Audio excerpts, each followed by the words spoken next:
Good. All right. Good afternoon, everyone. In the interest of being respectful of everyone's time, I want to go ahead and call this meeting to order. It is 3:02. Item number 1 on our agenda is a request to call the meeting to order. I've done so. Item 2 is public comment. At this time, members of the public may comment to the Water Commission regarding any item within our jurisdiction that is not appearing on today's agenda. Public comment can and will be limited to 3 minutes per speaker. Is there anyone here wishing to speak under the public comment period? Okay, seeing none.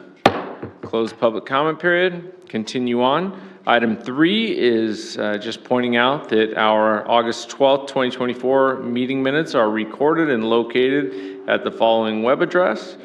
Item 4 is a presentation by Stantec and the State Board regarding the SAFER program and the Teviston and Allensworth update.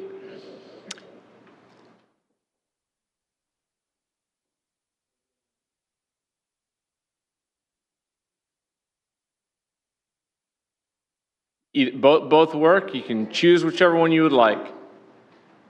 Hi everyone, my name is Mike Antos. I'm a principal at Stantec, and I'm here presenting alongside colleagues at State Water Board and also in the company.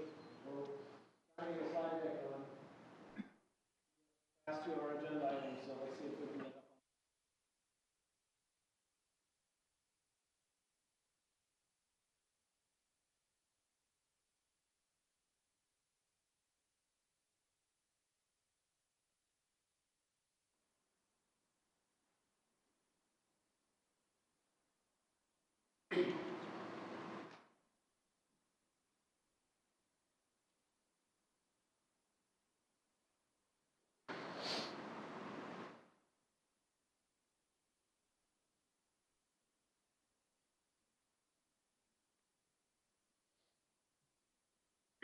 I'd rather have the waiting be on you than me. That's why I wanted to get it started.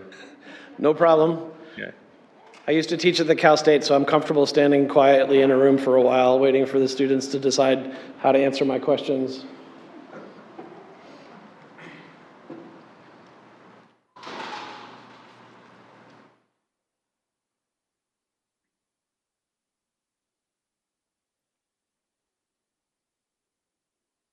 Did I improv for a while?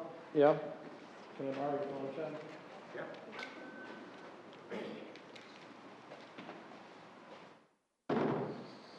So again, I apologize. We're going to try to get the slides up in a minute. I have them here to look at, so I'll just talk about the first couple again. My name is Mike Antos. I'm a principal at Stantec. We're a company that works worldwide, about 33,000 of us. We have a large team in California. I'm part of our water team, which is about a couple of hundred people that work across California. We're really excited for the invitation to come and speak with you today about the work that the state has assigned us in Tulare County. So our agenda today is to talk a little bit about the status of the SAFER program, which I'll turn to my colleague in the State Board to chat a little bit about. Some of the successes of that program, the current efforts in the county, and then the work that we're doing across multiple systems here in Tulare County. So with that, I'm going to actually turn it over to Chad Fisher, who's a supervising engineer with the Division of Drinking Water, part of the SAFER unit for State Water Resources Control Board. And he has some really informative slides to share with you, I hope. That's about as far as I can go with just the introductory slides.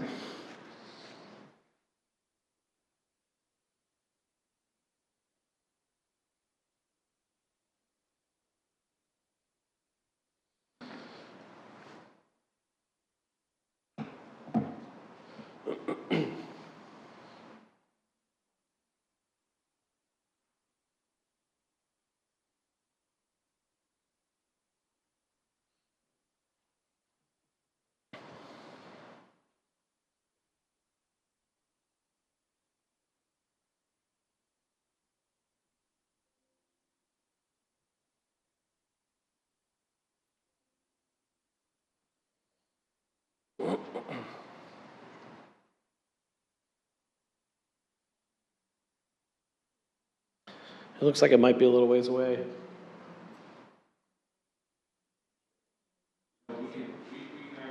you We wanna can take up, continue- let me continue take up a this while few we- other agenda items while they're still working on that, so we can kind of get our staff report section of the meeting done, and then we'll go back once you have the presentation ready. Thank you, we appreciate it. Sorry for the delay. Oh, yeah, the no, technical not a problem. challenges. Not a problem. Again, Mike, I'm just glad it's you and not me.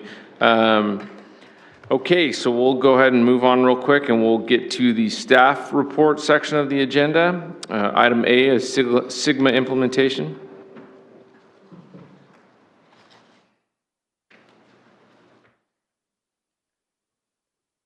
Do you want to do item 5, the drought first? Yeah, item 5, if you want to cover the drought update, we can go ahead and we'll just go back that way. So these are the numbers as of the end of August. As you can see, significantly fewer, as we've been trending all along this year, significantly fewer well permits issued this year compared to the last 2 calendar years. And we have that net number totaling 178 at the end of August compared to, we had, almost 1,000 in 2022. Here's the map that Environmental Health provides for us each month, kind of showing that heat map of where the permits are located. And then if there's no questions on that, we have... Questions, comments? Go ahead, Tricia. Quick question about, is that constraint or that different number because we have more water table recovery in recent years, or that Sigma is constraining folks from wanting to pull permits and fill else? I'm not sure. I think it's probably a combination of the two, if I had to guess. Hi. Nothing's changed in environmental health. It's really the 100-year flood that we saw in 23 and then the El Nino that we had this last winter is what we're assuming is causing it. But there isn't any difference in terms of how we're permitting wells. And so it's not a holdup on our end. Right. So the assumption is more water. It's an assumption. At least on the surface, right? Okay, thank you. And then we didn't receive updated numbers from self-help on the tank and hauled water program, but we do have the current numbers for the bottled water program. So we have about 1,700 households enrolled. Just under 300 of those are drought related, so that number continues to decline. The remaining 1,400 are contamination. We have 1 pending on the wait list.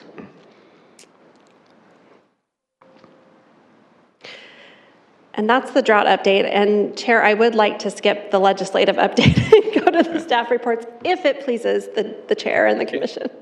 Everything that I can do to keep you happy, Denise, I'm okay with that. We'll move Let the on. record reflect. We'll move on to the. Oh, and I'm not even, was somebody going to tell me I wasn't even like viewing the slideshow? Okay, sorry. Yeah.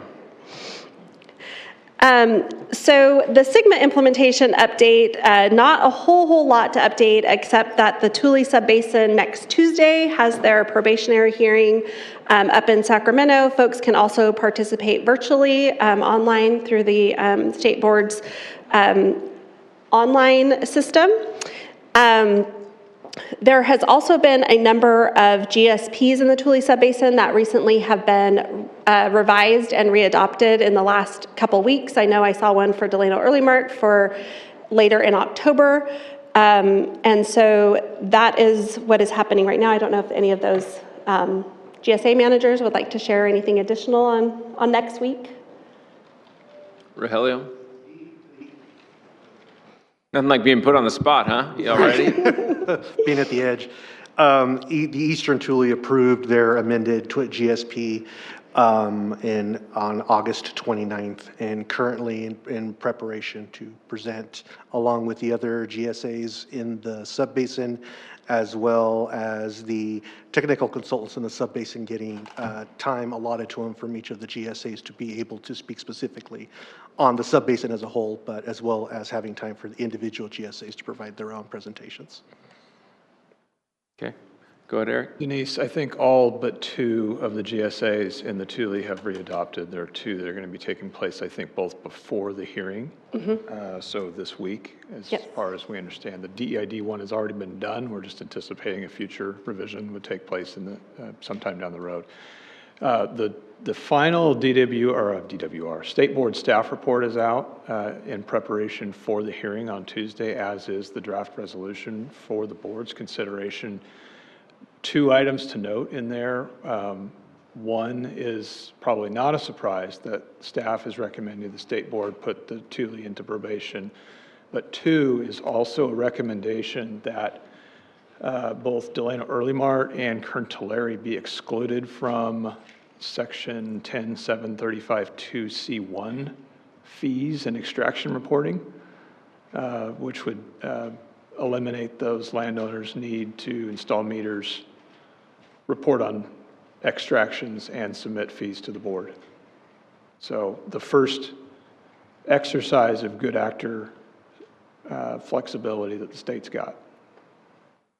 Okay. And then KWEA will be in January. So that's what I have on Sigma.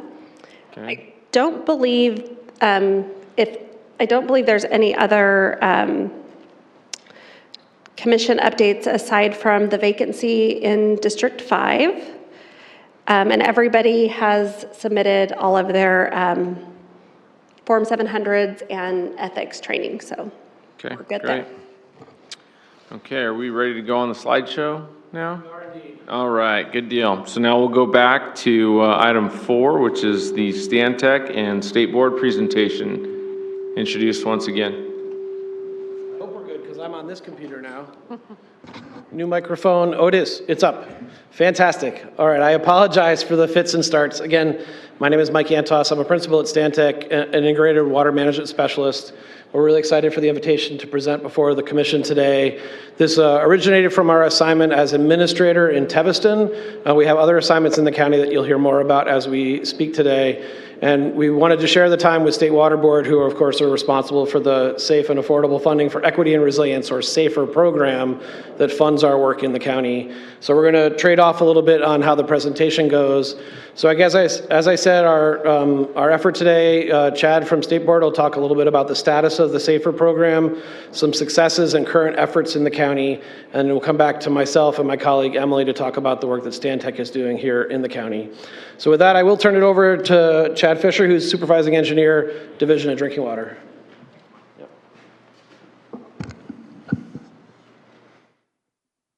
Thanks, Chair. Thanks, Commission members, for having us and me present to you today. So like Mike said, I'm Chad Fisher, and I lead the Division of Drinking Water's effort on SAFER. That's our statewide program like Mike talked about. And so I was going to talk about not necessarily statewide, but countywide, some of the resources and efforts that State Board is partnering with communities, with the county, with other stakeholders to try to achieve the human right to water. So this map, let me explain it a little bit. The red dots are failing systems. So these are all public water systems. So they're water systems that serve more than 25 people each day. So what these dots don't include are domestic wells, so folks that have a well that serves only their home, or state small water systems that are, it's 14 to 5 homes that are connected to a common well. So with that grounding, these are public water systems. So again, and these ones are communities or schools. And the red dots are failing. So those are water systems that fail to provide safe drinking water to their customers. And then we get the yellow, blue. Those are at risk of failing. They serve safe drinking water to their communities, but they're at risk of failing in the future, and we can stay away from the at-risk criteria and whatnot. But, and then now maybe focusing on the table. So 33 failing systems with the corresponding 48,000 population and the resources, and these are state board funds. These don't account for other funds, but I wanted to do an accounting of the resources that state board has allocated here into the community, and again, like that's partnering with the county and communities and other stakeholders. I don't need to tell you a lot of need in Tulare County, and State Board is trying to partner to meet that need. So let's talk about some successes. So the figure on the left is how many consolidations, the 17, and then another 13 communities that have RTC'd, means return to compliance, so that is that they didn't serve safe drinking water, and now they do. So 30 communities or schools that didn't have access to safe drinking water and now do. And then the population served by those failing systems, so 100,000 people that have access that didn't. Talking about the 33 red dots from 2 slides ago. What I'm trying to capture here is we have our failing criteria. It's largely about primary MCLs, right? And so that's a maximum contaminant level, and so it's primarily about contaminants, right? However, there are some other criteria that we see here: treatment technique, or monitoring and reporting or continuous monitoring and reporting violations, and some source capacity violations. But the vast majority of water systems in Tulare County that are fail because of contamination. And this isn't out of the ordinary for other counties, or if we look statewide, it's primarily the primary contaminants. So I think I have another slide or two. I wanted to talk about safer tools. So we've recognized that there is need, we've acknowledged some successes, and then maybe also went back to that there is continued need. And so I wanted to talk about the tools and resources that SAFER, or more broadly, the State Water Board can deploy, because it's about resources and it's also about tools. And so I'll just probably move here from left to right. Technical assistance is deploying third-party contractors to provide what it says, technical assistance in a community to move that community towards a drinking water solution. That can be community outreach, developing plans and specifications, environmental work, et cetera. We used to do that through planning funds, and we still do that some way, but the difference here is that we can contract with a third party that is often better equipped to actually contract with the state board so we'll deploy technical assistance when the community doesn't have the capacity to contract with state board and then administer the contract, right? Receive funds and cash flow and pay contractors, et cetera. Maybe I won't go through all of these, but I'll focus in on the 4 administrators. So the state board has the authority to appoint an administrator when a water system continuously fails to deliver safe drinking water. And there's 4 instances here in the county that is in place or being pursued. I won't read all of the other ones, but I wanted to focus in on 2 specific examples: Allensworth Community Services District and then Teviston Community Services District. And you can just read across there the tools or types of resources that State Board is deploying in those, the type of investment really that the State Board is employing in these communities. And there's a lot of yes boxes there, and I think that underlines that many small water systems need a lot of assistance, need a lot of investment, right? This isn't news to anybody, but all right. Here's the 4 administrators in Tulare County.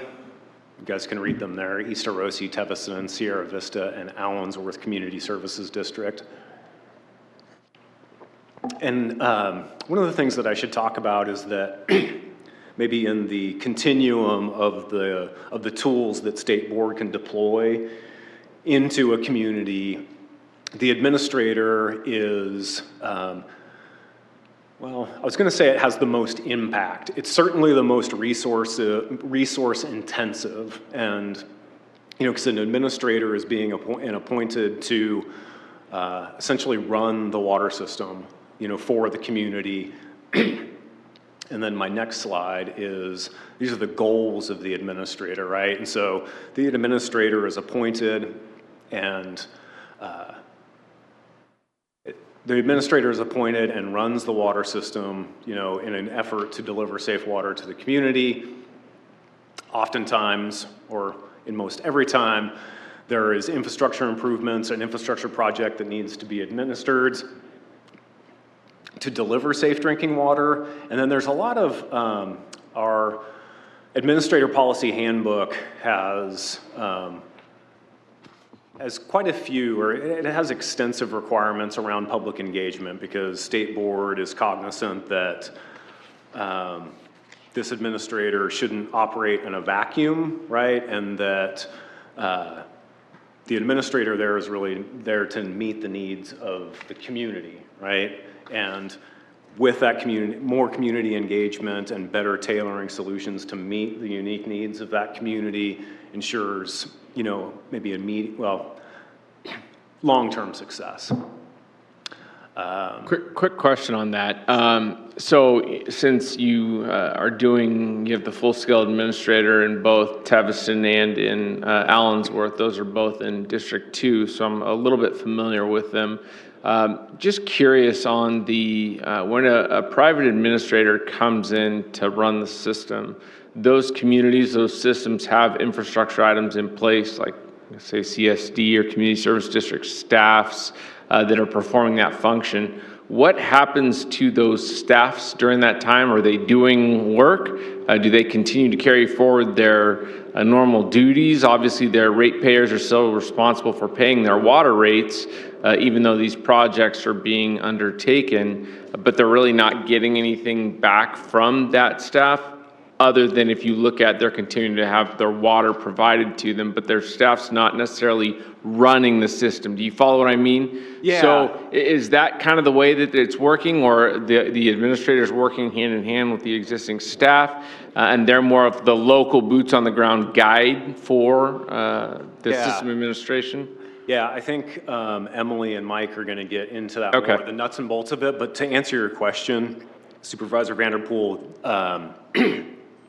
the local staff, in every case that I know of, which I think is all of them, the local staff stay in place. And so that local staff isn't being plucked and replaced by one of our administrator staff. I view it as the administrators are supporting and coaching, partnering, right,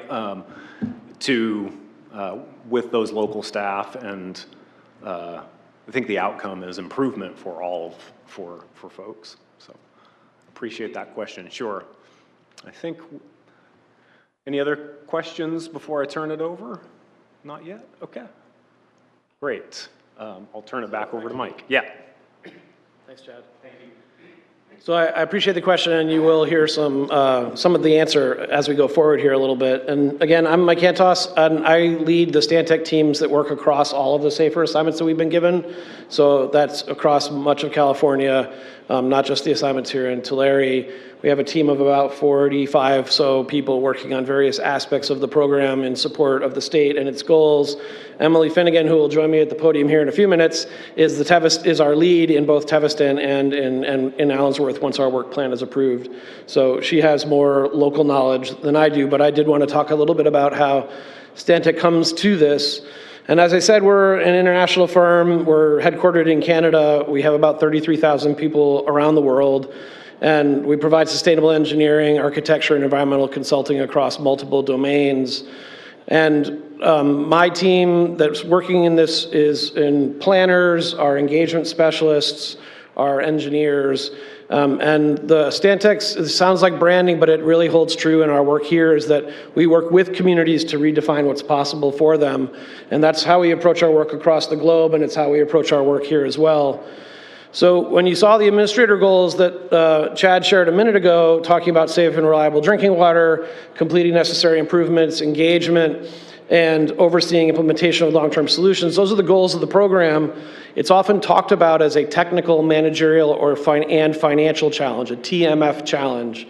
And to succeed with this is to achieve sustainable, affordable, accessible drinking water for communities.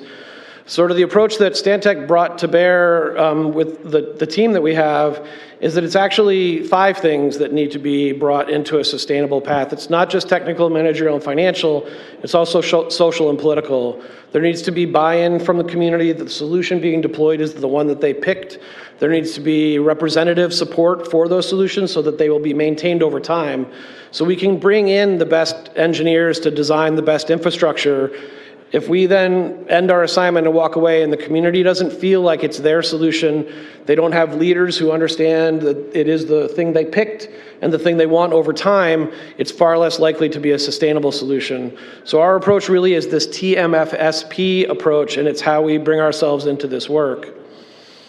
Because we understand, and this is why we lead with people like myself, an engagement specialist and integrated water management specialist, why we have someone like Emily as our lead in the region, is that water is a foundation of healthy and prosperous communities, and we recognize this, that it's the key to job and economic development and growth, it's a key to building generational wealth, it's a key to healthy, prosperous homes and businesses, and you miss that from the base of your community, all these other aspects of thriving are harder to achieve.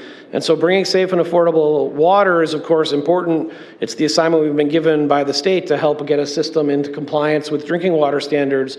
But we recognize that our mission is actually helping a community thrive by bringing these solutions and engaging with them in that context of helping build capacity, of serving as a guide. We treat, as much as we treat the state as our client, we treat the community as a client as well, leaving behind folks whose capacity has grown, new infrastructure, sure, but people who know what it is, know how to operate it, the community that respects that they have something that they can keep and make their own into the future is really the way that we approach this. So we have a number of assignments across Tulare County. We are assigned as a technical assistance provider, as Chad described that as one of the programs. And when we're a TA provider, we're doing direct support for a system or a community with a relatively narrow scope of work and minimal authority. When we're a limited scope administrator, that's the assignment that we will have in Allensworth once our work plan is approved. We're providing direct support to the system and the community. We have an increasing level of authority and responsibility, but the board of that CSD still retains their authority to make decisions on behalf of the community. When we are sent as a full scope administrator, as we have been done in Teviston, we have the full authority to provide operational and managerial control of the drinking water system. Technically, we are the deciders for the time that we're there. We're conferring with the board as they are elected representatives, but the authority rests with us to make decisions during this period. And so those are the kinds of assignments we have across Tulare, and I'm going to turn to Emily to talk a little bit about the specifics. Thank you, Mike, and thank you to the Commissioner Chair and to the Commissioners for having us here today. As Mike said, my name is Emily Finnegan. I am a Public Policy and Engagement Specialist and have been serving as the Administrator Lead for Teviston Community Services District for a little over a year now with my colleague Tori Klug, who is our technical lead. So we like to think of our teams as a pilot and a co-pilot, where we have an engagement-focused person piloting the effort and our technical lead comes alongside them. Of course, we are not alone. As Mike said, we have a team of financial experts, managerial experts, LAFCO experts who are coordinating to support Teviston in achieving its long-term vision for sustainable drinking water.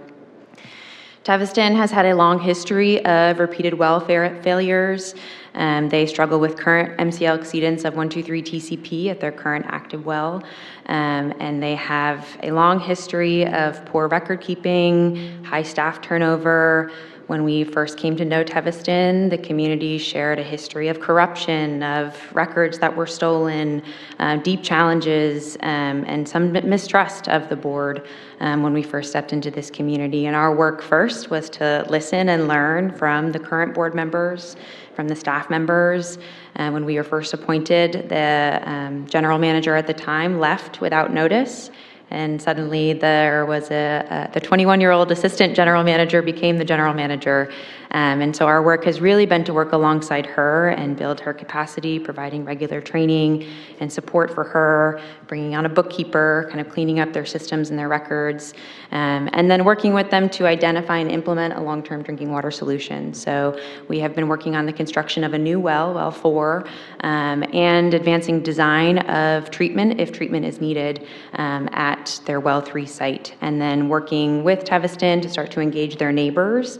Those discussions had started back in 2018, but Teviston wasn't able to proceed with those discussions, mostly because they didn't have the documentation that their neighbors were looking for around their financial records and other key records. So we've been working to start to initiate those discussions with their neighbors about the potential for regional solutions.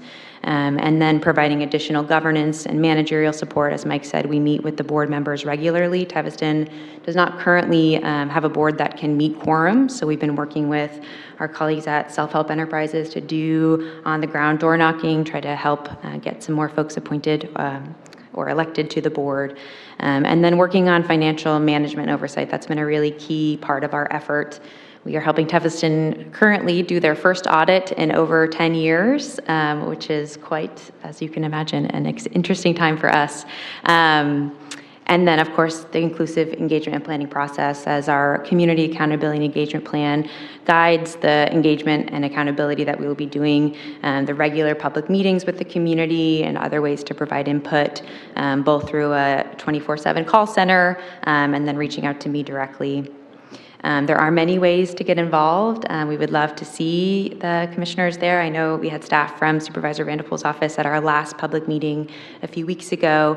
You can receive regular texting updates should you so wish. We have a phone number there. You can text the word join to that phone number and receive regular updates from the Teviston administrator.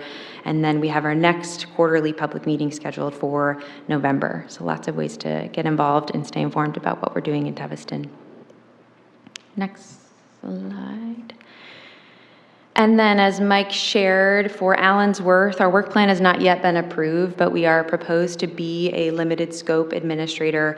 And really that was a collaborative decision between our team, State Board, and the board of Allensworth CSD, who really are a powerhouse in being able to manage the CSD. They do have some key challenges related to staffing, their water contract operator. They've experienced challenges with that, but they really want to see this, and we do see this as a partnership with their board, providing them guidance and direction, and then providing direct oversight of their water system operator, helping to advance their current well project. Allensworth, as many of you know, has had numerous water challenges over the years. They currently struggle with repeated well failures related to some electrical issues. They also have arsenic exceedances in one well.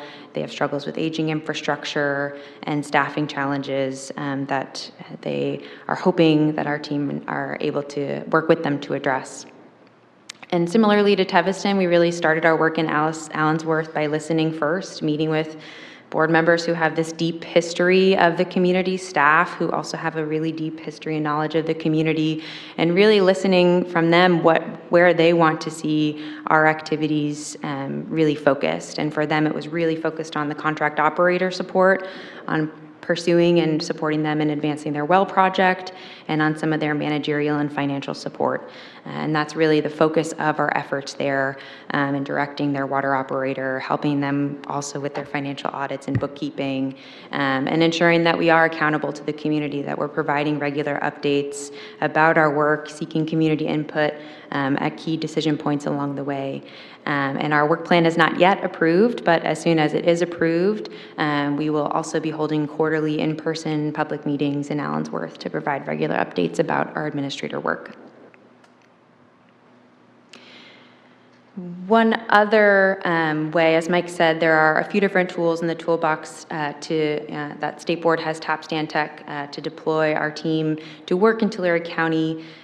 This technical assistance request is currently being scoped, but it's focused on a regionalization study. So looking beyond just Teviston to its neighbors, including Pixley, Early Mart, Tipton, Alpaugh, Allensworth, and looking at where these 6 systems in southwestern Tulare County can really support one another. Are there opportunities for coordinating on management, technical solutions, sharing a contract operator or a bookkeeper, for example, or a more advanced solution that could include physical consolidation. And so this work is just currently being scoped as we are already working in Teviston and starting to engage some of its neighbors, but similar to our administrator assignments, that will start with the listening to board members and staff from each system about potential opportunities. What are the things that they're struggling with? What are the strengths that could be reinforced, right? What are the needs that could be addressed? And then working from there to take all of the technical, managerial, financial assessments that have been done and really bring in that social, political perspective and start to look at the capacity of each system. What could they bring forward to a joint solution or a shared regional solution? And then building on previous regional discussions, we know that self-help has been a key partner in those discussions, as well as others, including CSUs, and helping to identify potential pathways to a shared regional solution, whether that be a regional entity like a JPA managing a regional system, or shared regional management, right? Sharing staff, contract operator, et cetera. And that work is just getting started with myself and my colleague, Tori Klug. I'll turn it back to Mike. Yeah. Back to me. So the last assignment that we were going to talk a little bit about is the technical assistance work that we're doing. 2 new authorities were created for State Board about a year and a half ago now. One is called a funding partner and the other is a community partner. It's a recognition by the state that there are some communities where they're very hard to reach from the State Board's perspective, and the goal of this program is to develop ways to bring someone from that community forward who's interested in participating in this way, giving them capacity and training, and having them be a person who helps bridge the gap between all of this state effort and the community itself. So our role as a funding partner is to help develop a community partner pilot program. So this is an effort to establish a process by which community members or community groups can be elevated into this position of providing support. So our team lead is Michelle Struthers, who's obviously not with us today, but building this capacity for community outreach and engagement, facilitating more community involvement in drinking water solutions, and try to catalyze collaborative solutions across the various communities. It's very similar to what Emily just described in that regionalization study, and this pilot program is going to be deployed somewhere in Tulare County, we're pretty confident, but the actual communities they're asking us to engage with hasn't yet been identified. So hopefully soon you'll hear again about either the funding partner or the community partner process also benefiting communities here in Tulare. So just for the final slide, we here have these assignments again. So the Teviston Community Services District, full scope administrator, and we're underway. For the Allensworth CSD, we're a limited scope administrator, and the work plan is pending approval. The TA work on community partners and funding partners is there benefiting some communities in Tulare County, and which ones we're not sure yet.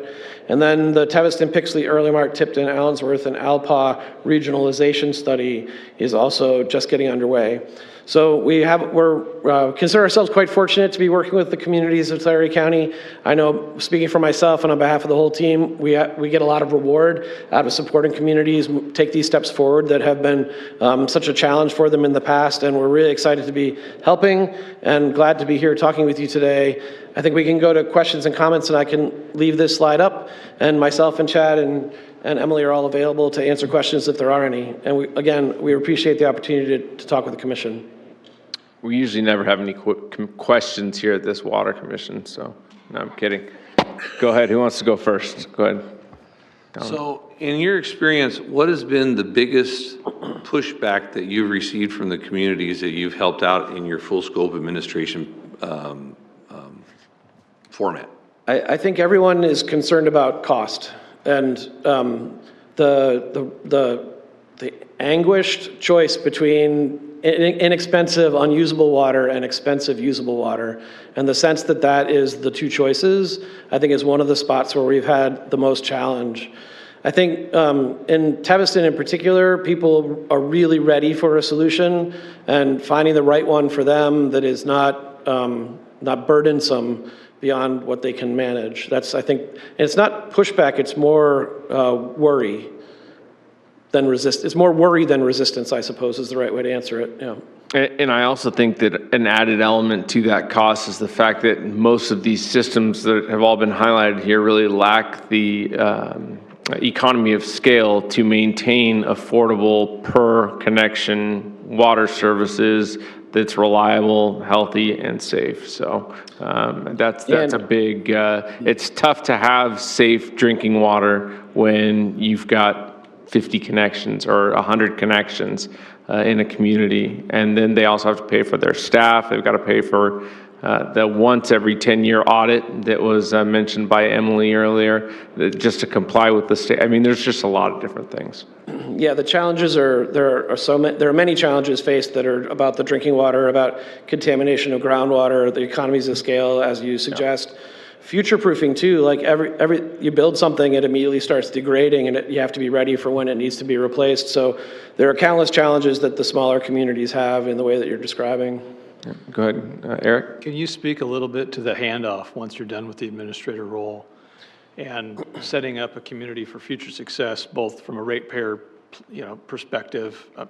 Do you do rate studies, and do you help the community implement those? And then long-term O&M. How do you hand off the system successfully so that in 5, 10, 15 years' time, you're not coming back?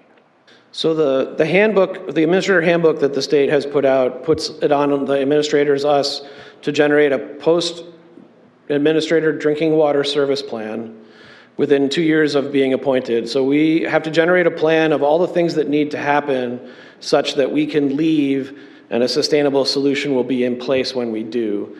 So that is a planning document that we've just recently finalized with Teviston. We did it multiple drafts in partnership with the state and then also with the public, showing them the path we were taking.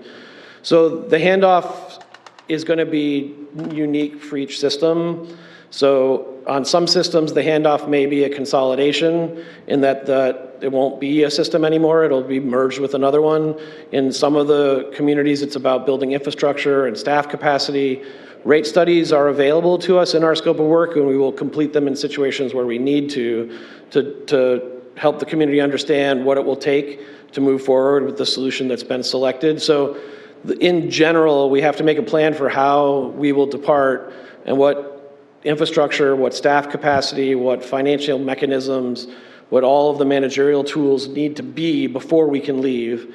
And that all gets into a plan that gets approved by the state and by the community. So as I said, as we call it, the PAD-WISP, Post-Administrative Drinking Water Service Plan. Recently, we're near final stage with it for Teviston, and there'll be one for Allensworth in the years to come as we get assigned there.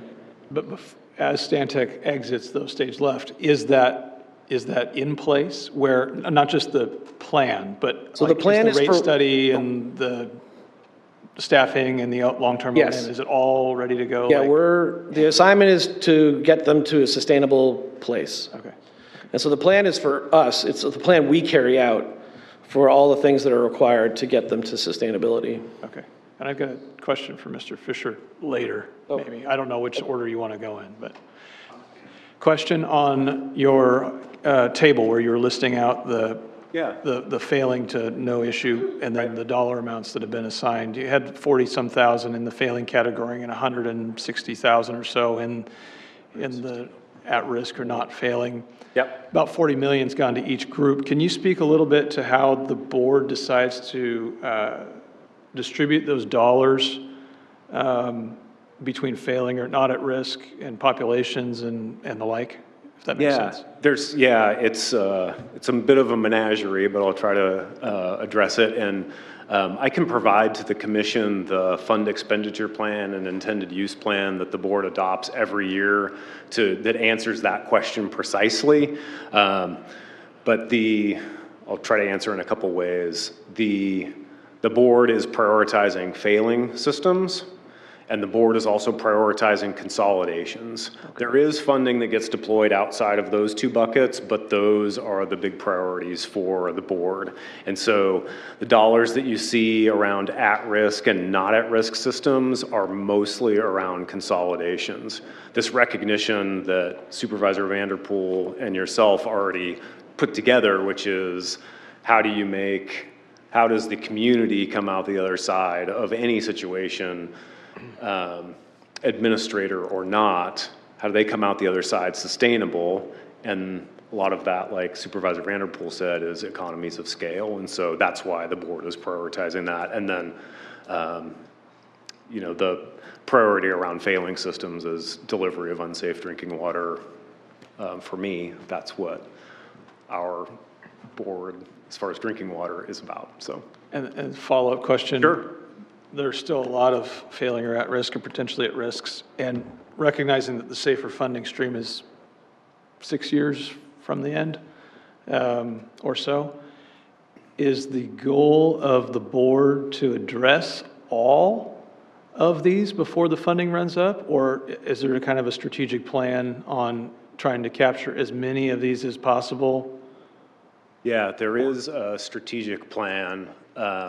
And something that I should mention, which is that the dollars from SB 200, which created SAFER, is one bucket of money. We also have other funding streams from the feds, essentially, to deploy loans and grants. And so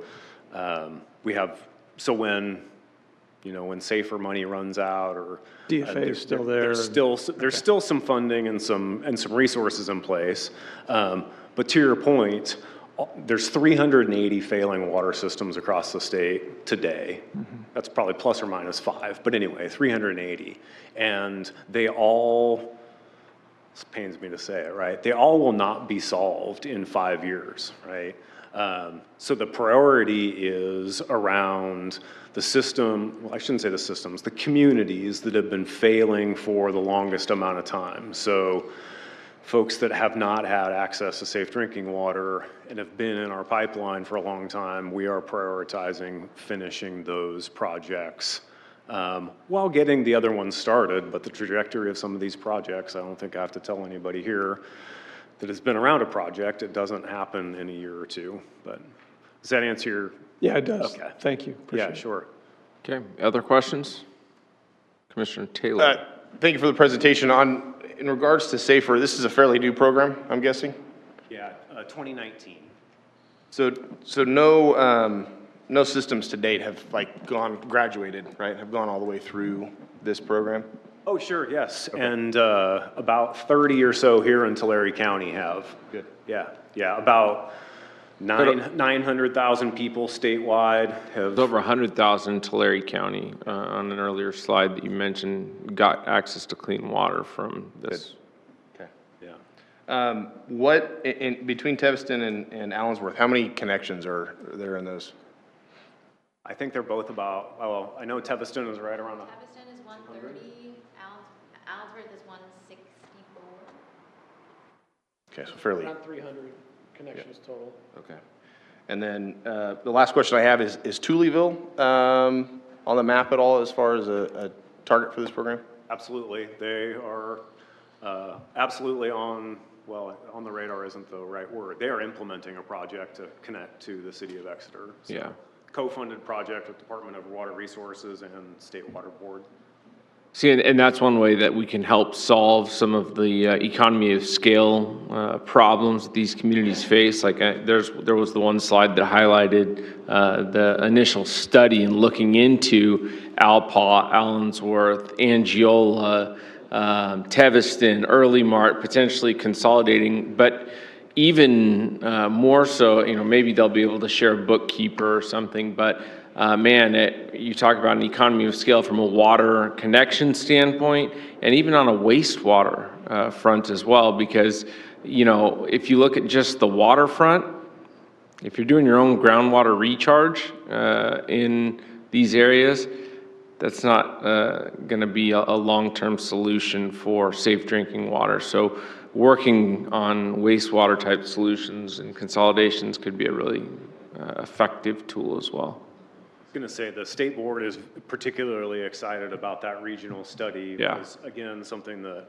the commissioners, you guys have all been hinting around, is sustainability long-term, right? And connecting folks, you know, a physical consolidation, that's our gold standard, but we need to develop tools that to develop economies of scale if we can't physically consolidate. And maybe in the case of Southwest Tulare County, many or all of them could physically consolidate, but if they can't, can they still share resources in a way that builds that economies of scale?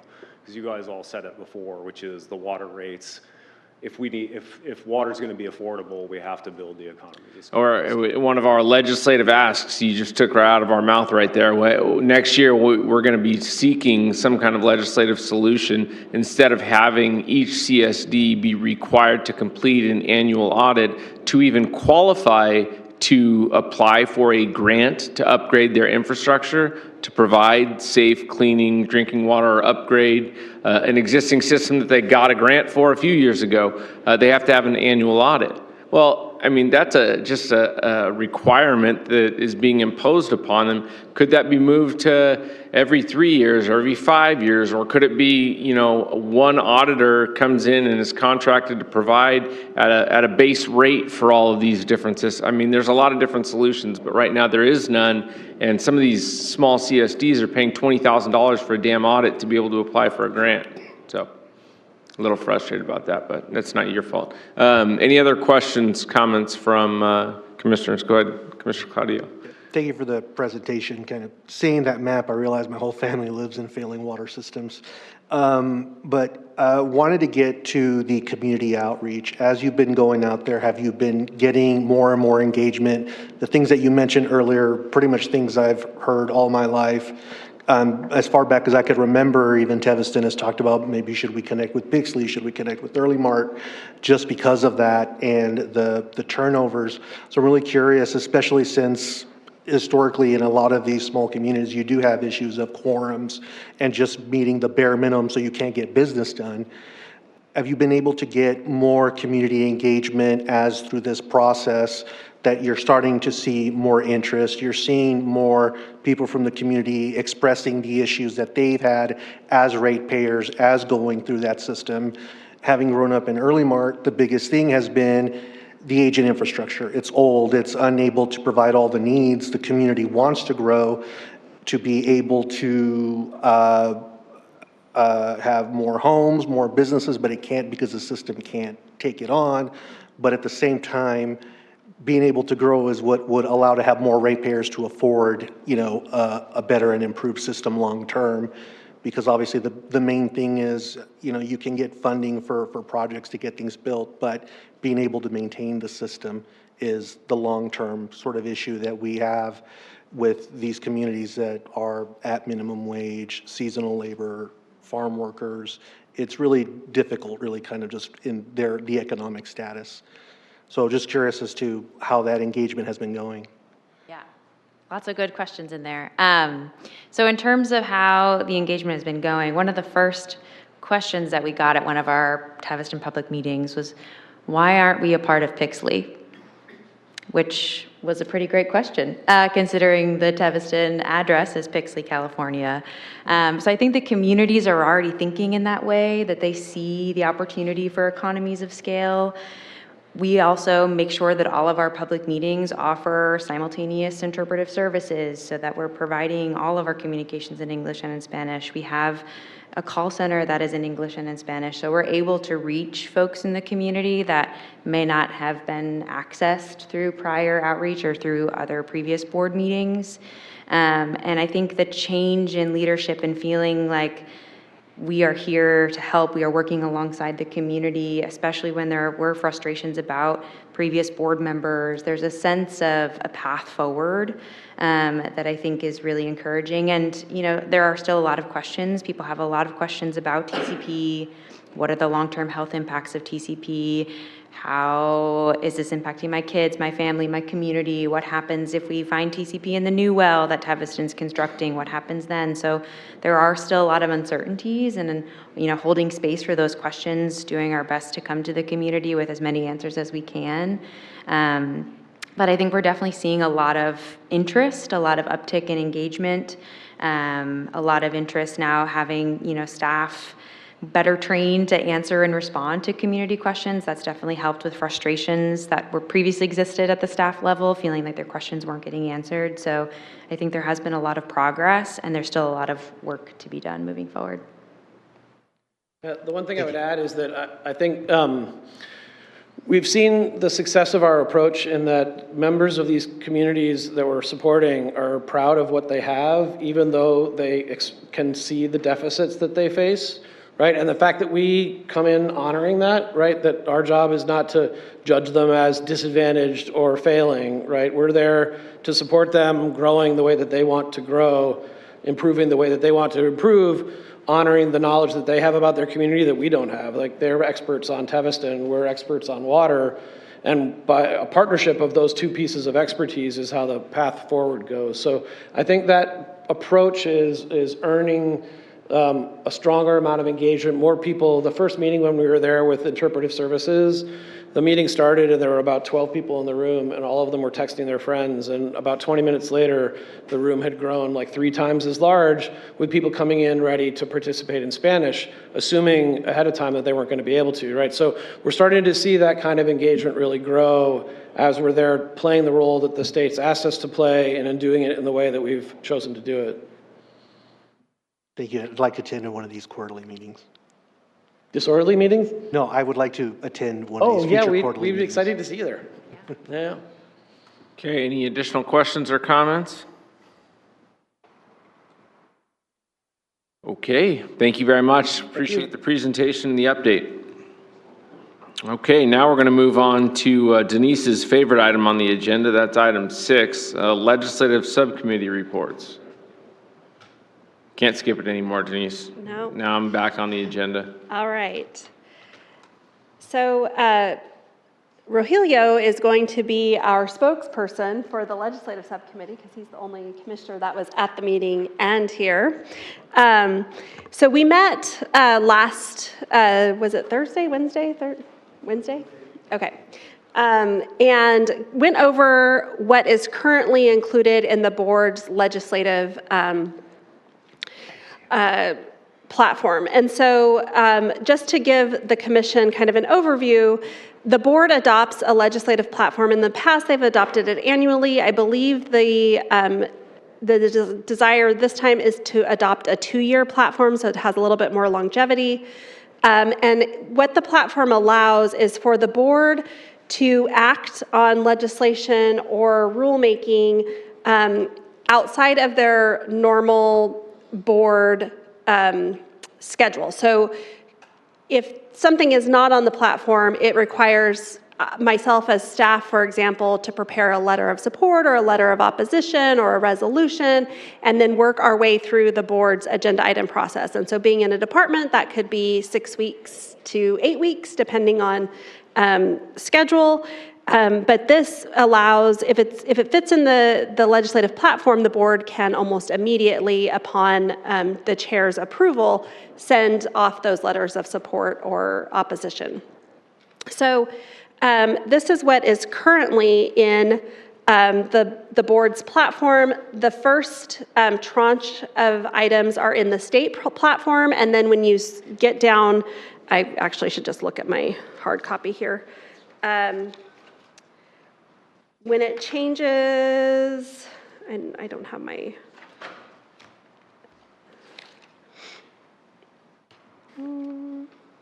actually this may only be the state platform.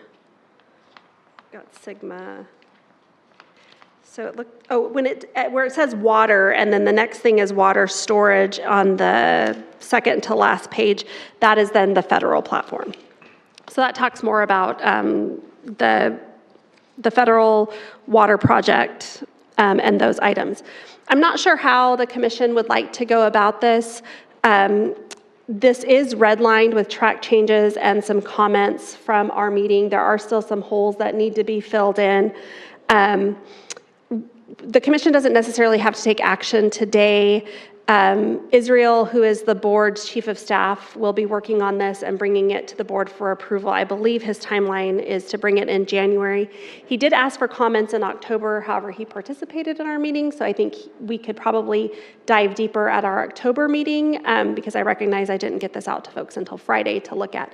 But if you do have items that you would like added or have additional feedback on, I'm happy to take that today and get it teed up better for October. There's also a couple things that, depending on whether or not the governor signs current bills, whether or not That was going to be my comment. We've got Yeah. some pending legislation, and we also have some pending action by the state board that may impact some of these items. So I was maybe thinking that October, we could take it up again, but also see on here that Commissioner Cadillo had some suggested language he was working on. So if we could have another month with this. Sure. And maybe have a little better understanding of where the plates are going to stop spinning on a couple of these items, might be helpful. Sure. And the board adopts these platforms through a very public process, so you're welcome to chime in at any point, even if what we do submit to the board. Yeah, I'm just inviting you. Well, I won't go be up there. Talking about but you can come transparency stand here. All right. So I think we should probably just continue it on then. And if the commissioners, as you read through this, if there's something specific that you'd like for us to look into, by all means, send it just to me and we can tee it up as well. Okay, perfect. Anyone have any issues with that? Okay. And I would just give one more kind of rule of thumb. We try to keep these items really broad and not get down too specific. Sometimes we start with like a specific solution and then we broaden it up, so that way, since we don't know what's going to happen in the next 2 years, that way it stays a little bit more evergreen and we can be flexible in how the board uses the platform. Yeah, and it also, especially when it comes to the legislative sessions being so last minute at times, you know, before it heads to the governor's desk for signature or whatever, we've got to be able to be nimble and have something fit within a platform if we can't get a meeting scheduled, so. Yep. Okay. Any additional questions or comments on this? If not, we will continue on the agenda. Move to item 8, commissioners' comments. Does anyone have anything for the good, bad, or otherwise of the order? Any jokes? Okay.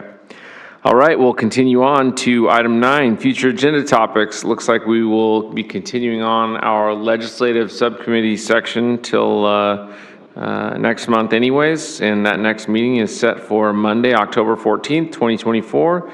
And now we'll move on to, let's see, Commissioner Quinley's favorite item on any agenda for a meeting he attends, and that's adjournment. Thank you all for coming today. Meeting is adjourned.